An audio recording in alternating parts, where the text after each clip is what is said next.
தென்மேற்கு வங்கக்கடல் பகுதியில் இலங்கையை ஒட்டி வளிமண்டலத்தில் மேலடுக்கு சுழற்சி நிலவுகிறது. கடந்த 24 மணி நேரத்தில் தமிழகம் மற்றும் புதுவையில் ஓரிரு இடங்களில் மழை பெய்துள்ளது. அதிகபட்சமாக கோவை மாவட்டம் மேட்டுப்பாளையத்தில் 7 சென்டிமீட்டர் மழை பதிவாகியுள்ளது. வரும் நவம்பர் 6ஆம் தேதி வரையிலான அடுத்து வருகின்ற 3 தினங்களுக்கு தமிழகம் மற்றும் புதுவையில் பரவலாக லேசான முதல் மிதமான மழை பெய்யக்கூடும். கனமழை பொறுத்தவரையில் அடுத்து வரும் 2 தினங்களுக்கு மதுரை, சிவகங்கை, விருதுநகர், தூத்துக்குடி, ராமநாதபுரம் மற்றும் நீலகிரி, தேனி, கோவை, திண்டுக்கல், திருப்பூர் மாவட்டங்களின் மலைப்பகுதிகளில் ஓரிரு இடங்களில் கனமழை பெய்யக்கூடும். சென்னை மற்றும் புறநகரை பொறுத்தவரையில் அடுத்து வரும் 2 தினங்களுக்கு இடியுடன் கூடிய மழை பெய்யக்கூடும்.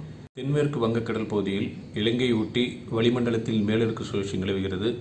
கடந்த 24 மணி நேரத்தில் தமிழகம் மற்றும் புதுவையில் ஓரிரு இடங்களில் மழை பெய்துள்ளது. அதிகபட்சமாக கோவை மாவட்டம் மேட்டுப்பாளையத்தில் 7 சென்டிமீட்டர் மழை பதிவாகியுள்ளது. வரும் நவம்பர் 6ஆம் தேதி வரையிலான அடுத்து வருகின்ற 3 தினங்களுக்கு தமிழகம் மற்றும் புதுவையில் பரவலாக லேசான முதல் மிதமான மழை பெய்யக்கூடும்.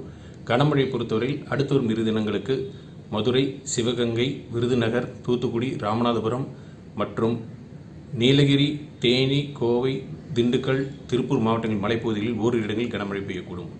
சென்னை மற்றும் புறநகரை பொறுத்தவரையில் அடுத்து வரும் 2 தினங்களுக்கு இடியுடன் கூடிய மழை பெய்யக்கூடும். இதுவரைக்கும் நீங்கள் நம்ம டவர் நியூஸ் சேனலை சப்ஸ்கிரைப் பண்ணலைன்னா இப்போ சப்ஸ்கிரைப் பண்ணிக்கோங்க.